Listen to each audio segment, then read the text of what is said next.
Hello and welcome to this special webinar, Why Do You Overspend? A No-Fault Approach to Healing Your Relationship with Money. I am Rachel Duncan. I'm a financial therapist and I'm so glad you're here. It's really brave of you to sign up for this webinar, to set aside the time and really invest this time in yourself. Spending and overspending is a very emotional topic that I don't think we talk enough about, and I hope this webinar gives you some clarity about why we do the things we do and how you can get out of it. So you are in the right place if any of these scenarios apply to you. You know that how you handle money is often very emotional, even though you may have heard, oh, you shouldn't make emotional decisions about money. If you've tried to get organized with money like again and again, but nothing seems to stick. Or if you feel really alone about your money problems, maybe it's something you're hiding, you haven't been able to talk to your partner or family or friends about it, and you kind of feel like you're the only one who's struggling.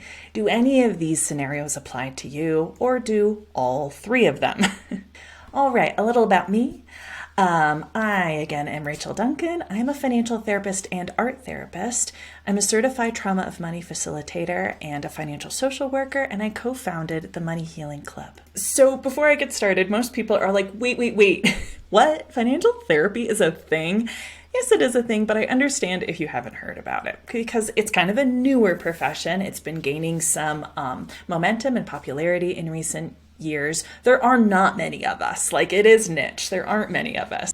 Financial therapists either come from the mental health profession or the financial professions and do some crossover training. I come from a mental health background that has ventured into some financial topics within the mental health sphere. So that's sort of my angle.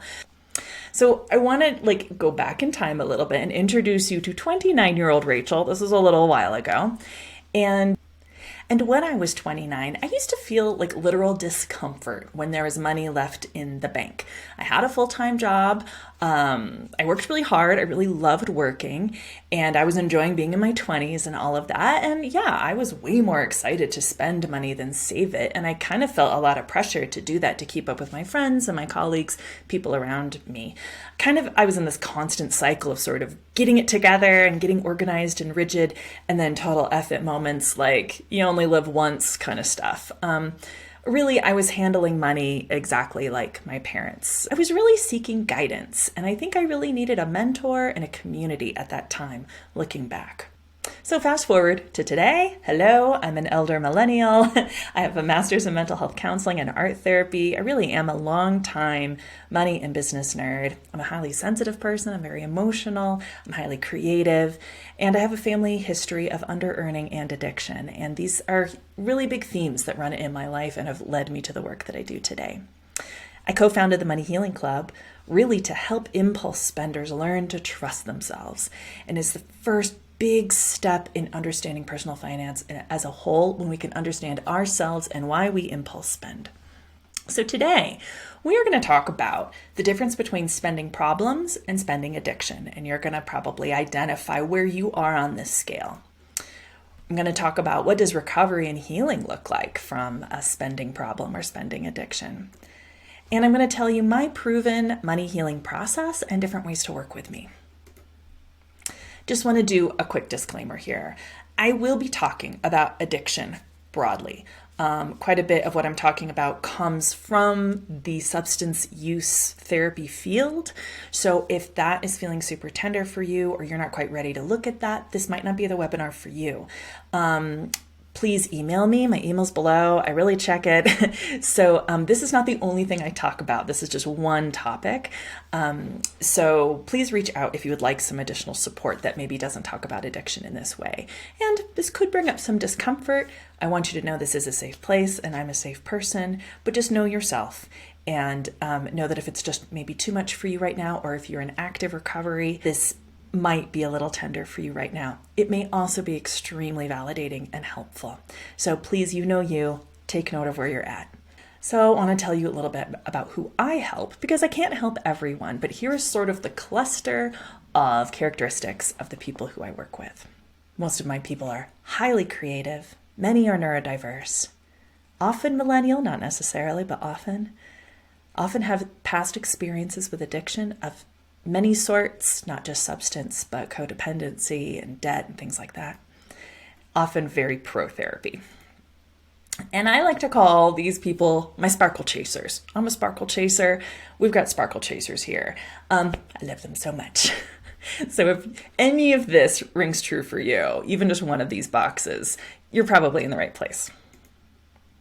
So most personal finance, if you're like, I need to get better with money, they're going to talk about these 4 broad categories of money behavior. We've got debt, we've got income, we've got spending, and we've got savings, and investment is under the savings category.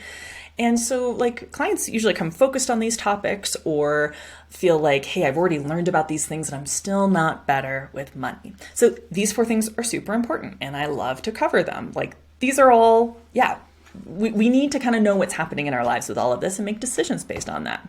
But let me tell you, my approach is different. I also bring in macro topics. What about things like social justice and what's going on in the greater economy and greater culture? What about your particular financial trauma? Yes, financial trauma is a thing. It is really often overlooked and is an important thing to look at, especially childhood experiences with money, how you saw the adults around you function with money, and how those things impacted you personally. Also, experiences in our early adulthood we don't talk enough about. So sometimes we're carrying some emotional baggage that those 4 micro topics just can't touch. Also, just experiences of being a marginalized person in all the multicultural ways. These are really important factors that we need to, it's like a lens in terms of looking at money and how traditional personal finance education might not have been speaking to you. So what I do is they're all important and I bring them all in. And sometimes we're not ready for these practical things until we look at some of these more emotional things and vice versa. So this is the Money Healing Club approach to personal finance. Does this sound good to you? It's kind of more of a 360. It's like we've got the practical stuff and we got a little bit of the more therapy, sometimes a little woo-woo stuff, but it's not totally in one camp or another. So take it from Katie. She wrote this to me after her first group session with me. To see all of the stress factors beneath just the iceberg tip of my financial woes was freeing. It made me realize this is so much deeper than I'm just shit with money. Also, trigger warning, I'm going to swear in this webinar. I hope you like it. Can't wait for more.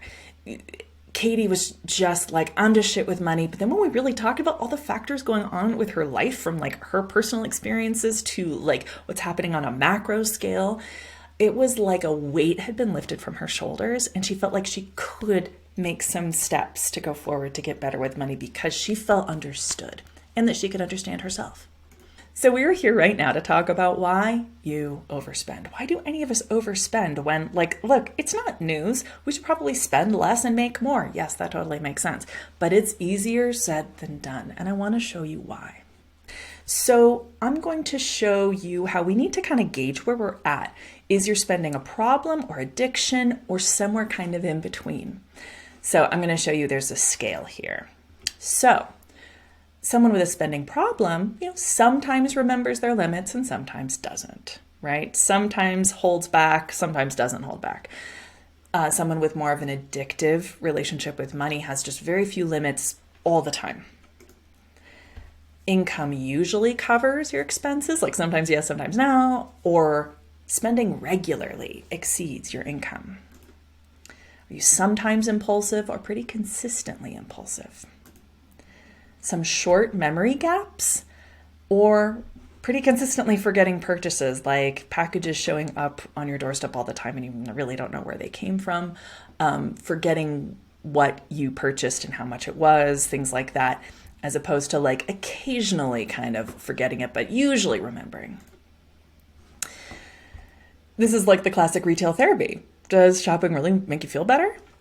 Or do you feel powerless to stop, like it isn't even that satisfying anymore? Or it's such a short-lived high that like it's not even fun anymore, but you feel like you can't stop. Do you hide some of your purchases sometimes, either from a partner or from family members or friends? Or is your spending really starting to affect relationships? Are you needing to ask friends and family for financial help pretty consistently? Are you hiding a lot of your spending? Do you spend a lot of time concealing your spending problems? So the reason why this is sort of a continuum, and you may see that some of these categories fit you here and some of them fit you here, is the longer someone has a spending problem, the more likely it's going to become an addiction. And if you feel like a lot of this fits you, I just want you to know that you're not alone and that it's okay to say that this is perhaps a real problem where you have entered into a real addictive cycle.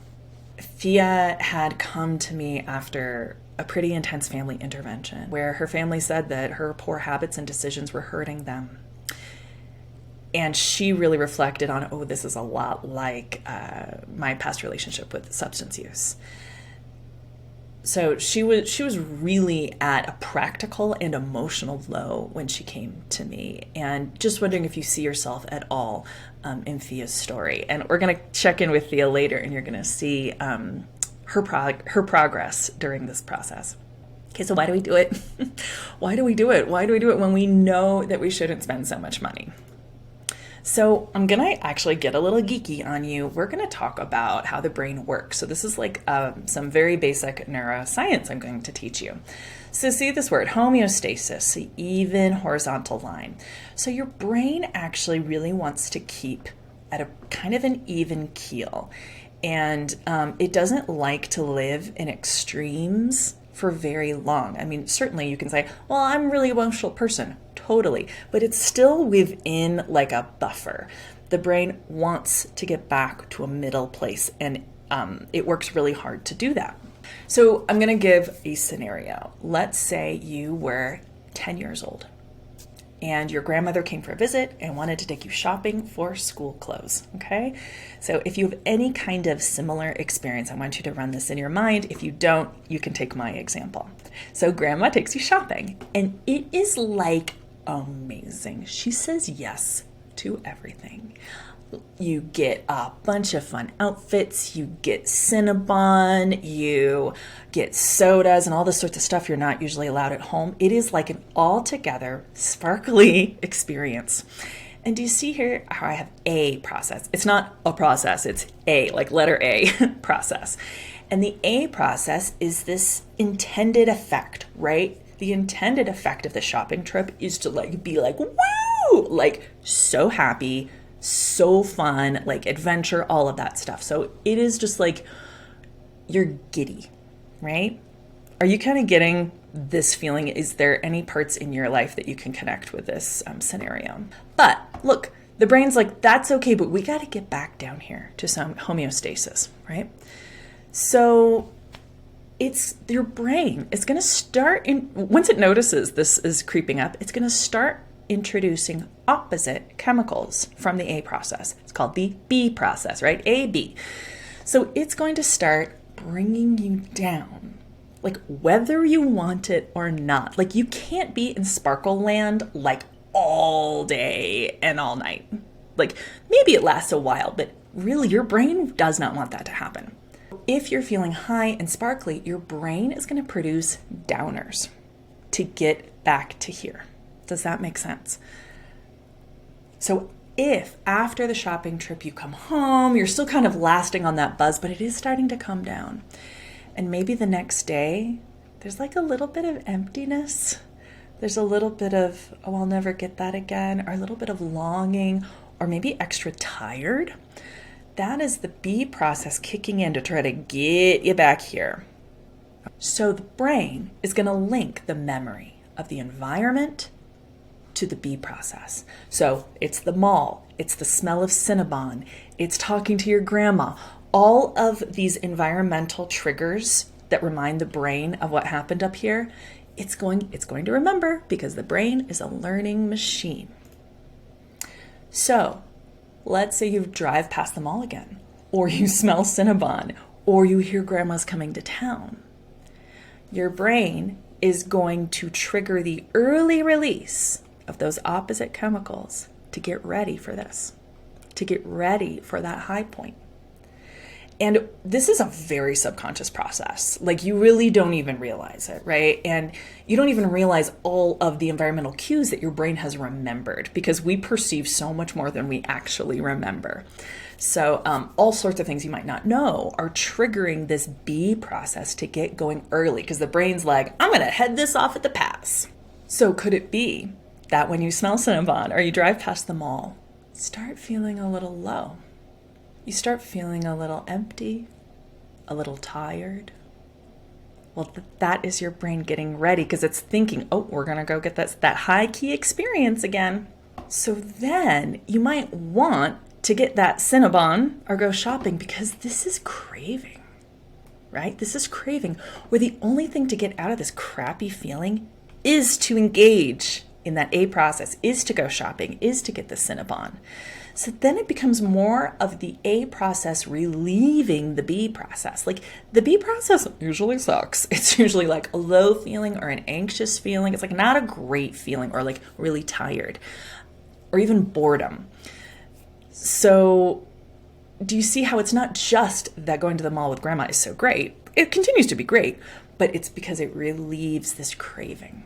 Also, this after process is kind of the hangover. Sometimes you may feel like a wave of guilt and shame and just lowness and emptiness and fatigue after a high key experience like shopping. And that's real. That's your brain's B process continuing. And it does ease up after a little while, but remember, it's all about getting back to that middle place. So you can imagine, as this goes on, if your brain is a learning machine, that we start to cycle. So environmental triggers are absolutely everywhere, right? So I just gave you an example of one shopping trip, but you've probably had many, and your brain's like, learn, all these cues. So the brain starts triggering the B process all the time. It's like, well, if you're going to go have that A process, that high, then I better get ready all the time. We are marketed to between 5,000 and 10,000 times a day. I want you to take that in. Between 5,000 and 10,000 times a day, we are exposed to marketing and sales in some way or another. So our brain is just kicking this in. Oh, we're going to have that high. We're going to have that high, whether or not we actually do. And do you see how, because the brain is actively pulling us down to homeostasis, for you to actually feel this, you got to go bigger. You got to go bigger. That is tolerance. You need more to feel the thing you did at the first time. You're never going to have that first time again. Because remember, that first time there was no B process. Your brain hadn't known, like, well, what's happening? That's why the first time, even with substance use, you're going to have such a bigger intended effect than the next time. Okay, so we're going to do a little reflection time for you to get a little taste of what we do in the Money Healing Club. This is the kind of thing we do. I want you to take one particular impulsive spending experience, like something recent, but also not something too devastating that's going to be difficult for you. Like that extra thing you grabbed at Target, or that add-on in the shopping cart you got that you didn't really need, or that thing that you kind of felt that pang of guilt afterwards. Okay, when you've got that example in mind, we'll keep going. All right, now with this example, I want you to make a list. Shopping feels ... What are the good feelings associated with shopping? We're going to normalize it, all right?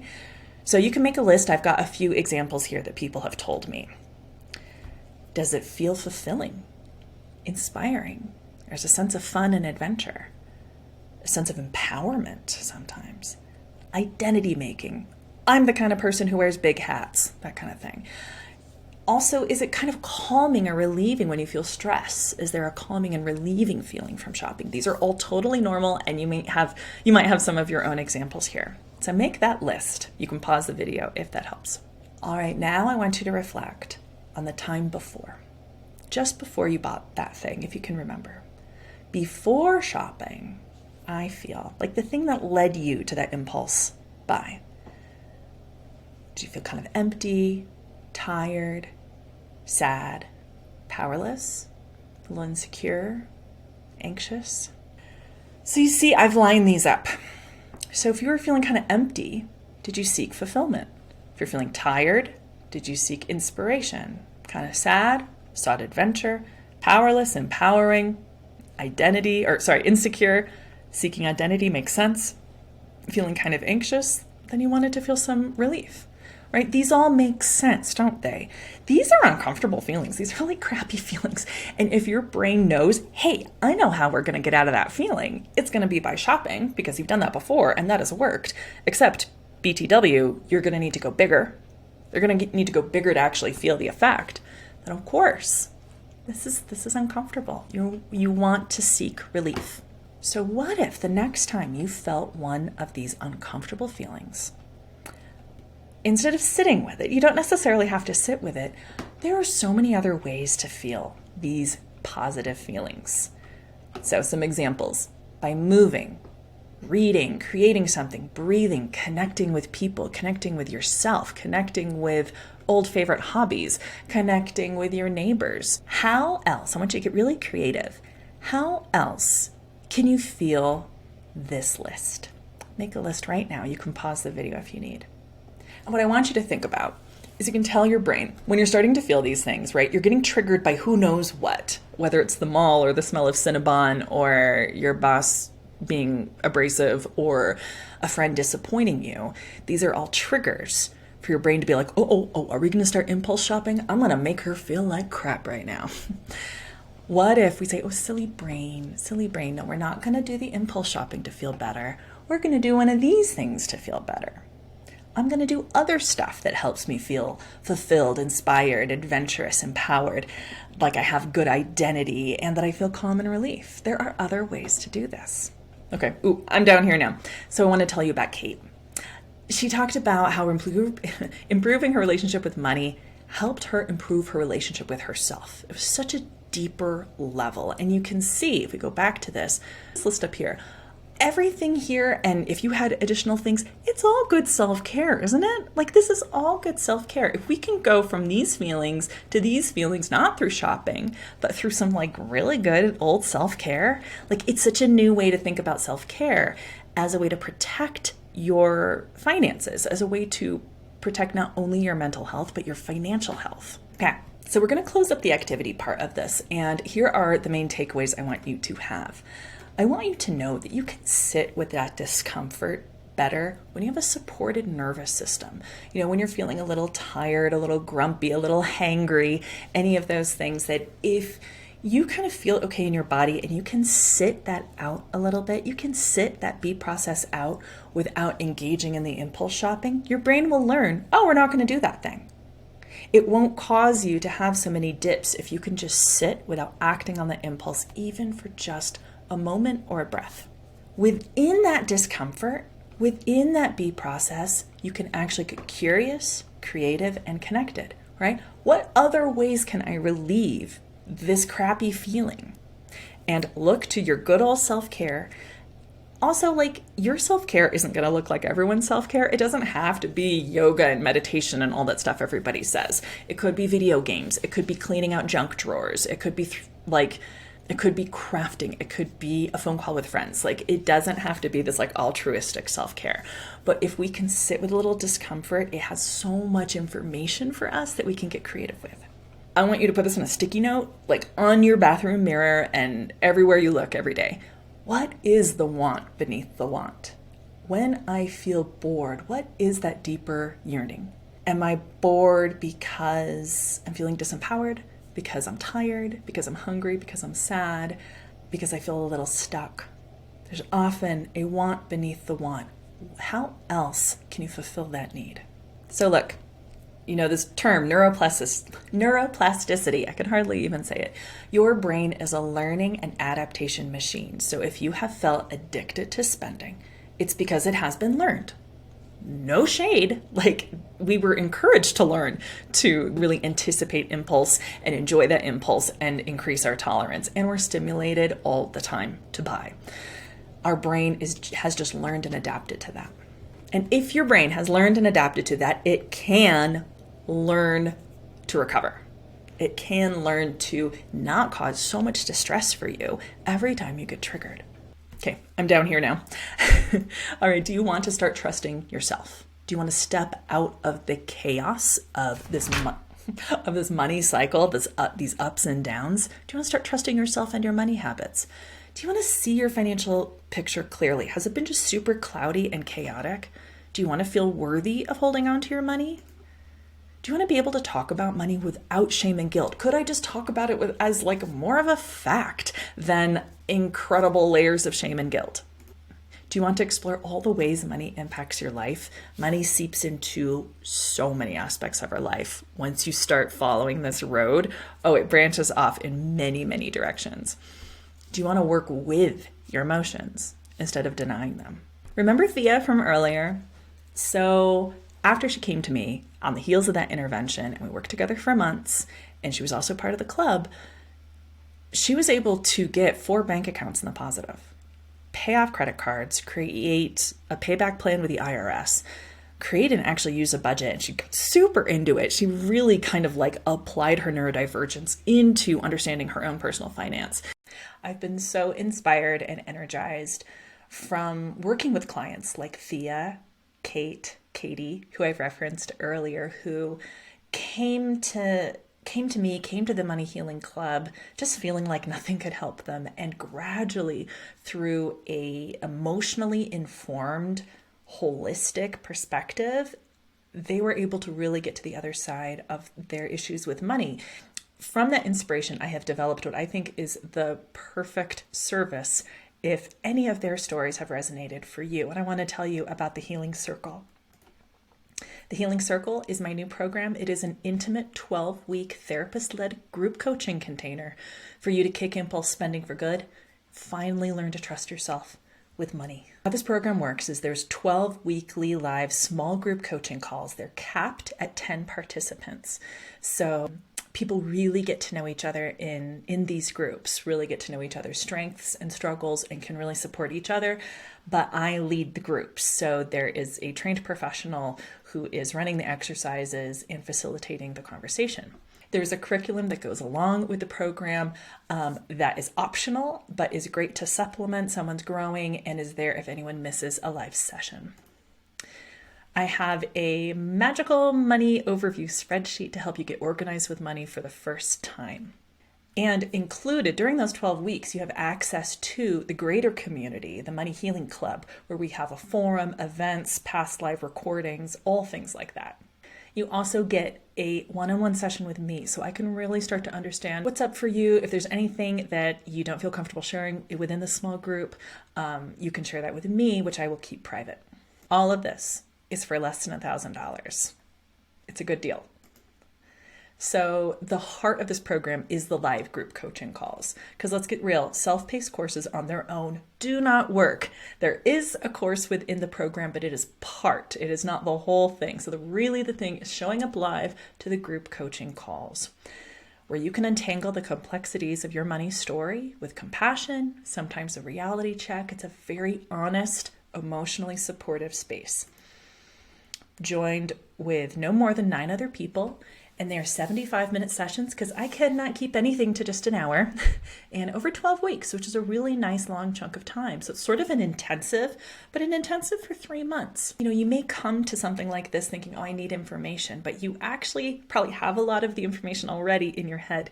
What we need is an experiential and transformational experience, which is what the Healing Circle is. Let me introduce you to another Rachel who has been a big part of the club. And she had felt so alone. She felt like she was supposed to know how to adult with all this stuff. And coming to the club was the first time she could really share some of her questions and struggles and really connect with other members of the group. She's been a really active member of our community. She actually now runs our book club. So she has taken on a leadership role, and it's been so beautiful to watch her blossom. And as she's gone along, she's just gotten deeper and deeper into the emotional aspects of money, relationship with money, relationship with herself, relationship with others. So We also have a self-paced course, which is the 12-week roadmap to money healing. It has all of my favorite exercises, ones that I have done many times with other clients and groups that have, they're all video recordings, and you can listen along. Sometimes I might assign them as homework, or if I meet you in one of the circles and say you're dealing with something specific, I could say, hey, if you want to get a little more deeply into this, I can assign part of the course for you to work on. So the course goes along with the live group coaching calls. And there's 4 main categories. So first we have kind of a nuts and bolts section: income, spending, borrowing, saving. And even though they're nuts and bolts, I still kind of have my therapeutic angle on that stuff. Then we have fundamental concepts of money healing. So we have consumerism and financial trauma and neurodivergence and money, these big topics that we come to again and again. Okay, then you may have remembered, I am also a trained art therapist, and I have brought art making into some of these activities. So there's a section that's just about art making with these art interventions that I don't think anyone else is doing. I don't know anyone else out there who is an art therapist and a financial therapist. So if you are a creative thinker, a visual thinker, if personal finance has just not spoken to you, some of these creative practices may really help you approach money in a whole new way, and they totally work. They really excel your personal development and your growth. And lastly, just ideas for go deeper and growing. You'll develop a financial self-care plan, and all of it is very supportive.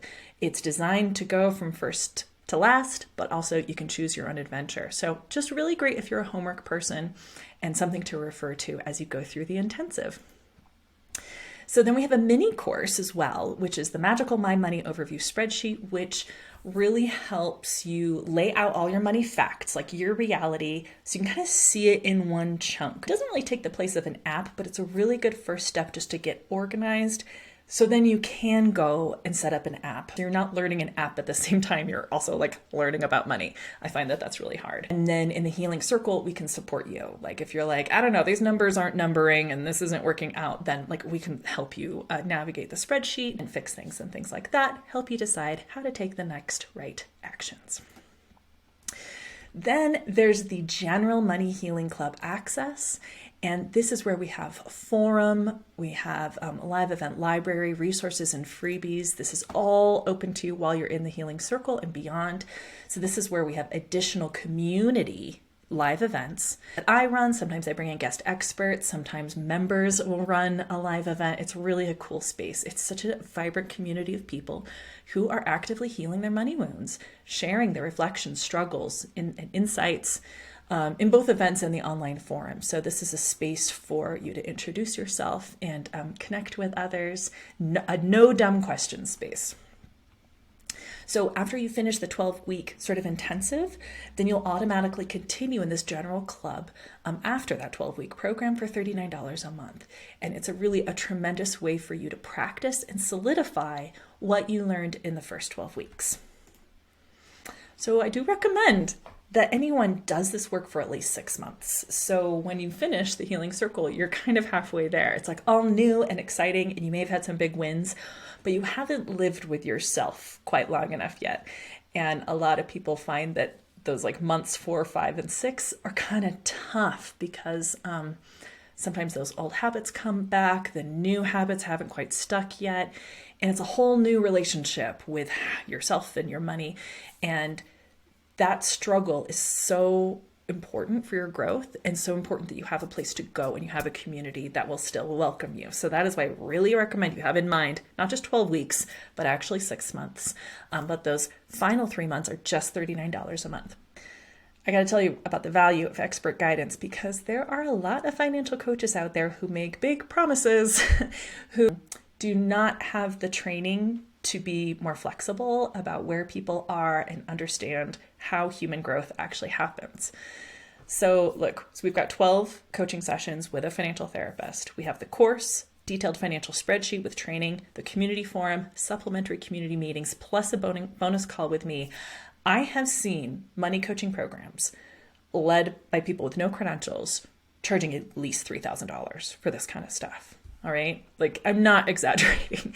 And when I was pricing this program, I was finding that I was there's no way. I know I can offer this for less. So I'm offering the Healing Circle for just $999 or a 3-pay for $350 a month. But because you've gotten this far in the webinar, special coupon code for you. You get 10% off either payment plan if you join the Healing Circle within 7 days of this webinar. Okay? Are you guys ready for the coupon code? Okay.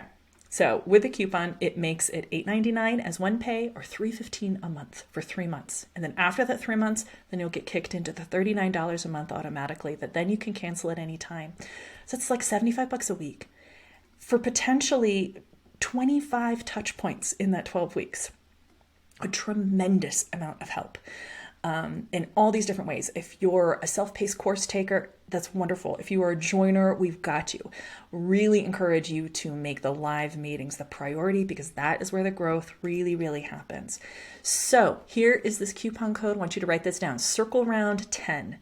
And when you go to the checkout page, you'll see coupon code box right here with a red arrow. That's where you'll put it in after choosing which payment schedule you want. So look, here's what the Healing Circle is not. It is not just a self-paced course that you're likely not going to finish. It is not a rigid boot camp where you have a high chance of failure. Like it's a no-fail approach. It's not just going to be a bunch of worksheets and say good luck. It's not a guy telling you to stop buying lattes. I will never tell you to stop buying lattes, okay? It is also not a replacement for therapy. It's an important caveat. I am a financial therapist, but this is a group educational experience. But it will be emotionally informed and very ethically run because I'm a therapist. So here's what the Healing Circle will do. It will help you normalize your struggles with money. You will not be alone. You will realize that so many others are struggling in a similar way that you are. You will understand your finances as a whole that may have been murky before. You'll get some clarity. You will heal some money wounds if you show up to the live events. Replace your negative attitude around money with more self-trust and inner wisdom. And it's not easy. If you are the kind of person who can put in the hard emotional work, you will get huge payout from sitting with some of this discomfort. It's a flexible content that will work for when you're ready for certain levels. So for example, if credit card debt is a significant experience for you, but you're not quite ready to deal with it yet because you've got some strong emotions, then that's what your homework will be looking at the strong emotions. I have several lessons about debt, both the practical and emotional sides. I can help you live in group coaching or the one-on-one so that, okay, later on, you can actually look at debt payment options. Right now, you've got to do the emotional stuff. You won't fail. Like I'll take you whatever place you're at and help you with the next right thing. That's going to look different for everybody. For more details about all of this, please check out the page moneyhealingclub.com/healing circle to learn more about this program. So why should you join now? Look, this is sort of a launching price. I have had a wait list in my one-on-one private practice before I started the Money Healing Club. So I do expect these circles to fill quickly. Look, these are lasting results. This isn't just like learn a thing, practice it for a few weeks, and then go back to your old habits. That's not what I'm about. That's not what this whole process is about. It is a longer and more in-depth process. Like I said, it takes at least 6 months, and the effects are lasting. My clients do better for years after they do this kind of intensive work. And look, we never know what's ahead. If the last few years have taught us anything, we don't know what's ahead. So with the economic uncertainty ahead, it is so important that you link arms now, not when you're in a catastrophe. So join community now so you have a soft place to land whenever life gets hard. Right after you sign up, you'll get immediate access to the members area, the courses, the spreadsheet, the club form, and the community events. And then the most important thing now is the Healing Circle live calls, your particular container. Our current availability will keep changing with these Healing Circles. They are always on Mondays or Wednesdays in the middle of the workday. So check out the top of our website there, and it will have which section we're currently enrolling for. So moneyhealingclub.com/healing-circle. So please check to see which time slot we are enrolling for. Let's get real. What was the cost of your last 3 Target, IKEA, Amazon runs? Not like the groceries, but like the stuff that you might have regretted, the stuff that felt impulsive, the stuff maybe you don't even quite remember. You might not remember the cost of these last 3 runs, and that's quite okay. But if you do, let's get real. $300, $900. Look, the irony is not lost on me that I am selling a program to people who struggle with impulse spending. So let this be your last impulse spend. If you like this method, if you like the way I am approaching this whole thing, if this is work you want to continue doing, then let this be your last impulse spend. Think for a minute, what is the cost of you continuing to spend the way you have been? How have your attempts to fix it on your own worked? It might be because you tried to do it alone. I'm here for it. I am here for it, and I'm offering you the Healing Circle because I have seen time and again that this works. Okay, remember the list of characteristics of a lot of the people who come to me, a lot of the folks in the club, checking 1 box or 2 boxes or all of these boxes. Do you see yourself here at all? Now let me introduce you to one more member of the club. This is T. She's late diagnosed ADHD, just feeling so inadequate, so much shame around money, so many attempts to get things organized, doing like a deep intensive dive for a weekend and getting obsessed with personal finance and then having a total fuck it moment and chasing some other sparkle and just so frustrated with herself, so down on herself. She let me know early on in the program, I have seen more positive results in the last months in the Money Healing Club than I have in my entire adult life. And I know that the club community is key to my success. It's been tremendous. And you see with all these folks, they've all been with me for at least 6 months. So this is not instant oatmeal. This is some steel cut oats. Have you guys cooked oatmeal before? You know, like the best stuff sometimes takes the longest to cook, and it's the same with personal finance. Are you ready to permanently shift your relationship with money? Are you ready to do this like kind of uncomfortable stuff? Are you ready to dispel the shame, step out of the darkness and into the light? Are you ready to get to the root of your relationship with money from both a personal and systemic standpoint? Are you ready to invest in yourself? Okay, here's that coupon code again. I want you to write this down. Go to the page Healing Circle. It will tell you even more than I did today. And make sure you use that coupon code on either payment plan. Double check at the top of this page what our current availability is. And please, please stay in touch. And this concludes the webinar. I want you to commit to me and to yourself to do one pleasant, soothing thing right now. Just a little thing like taking deep breaths, looking out the window, putting on some disco music, eating a good meal, something small and pleasant, even if it's just like stretching your back. Cool. Please stay in touch. And there's that page for you to get more details. Email me anytime, howdy@moneyhealingclub.com. I'm on the socials with the handle @moneyhealingclub. Let me know what you think. Let me know if you have any questions at all. And I really hope to see you in the next Healing Circle.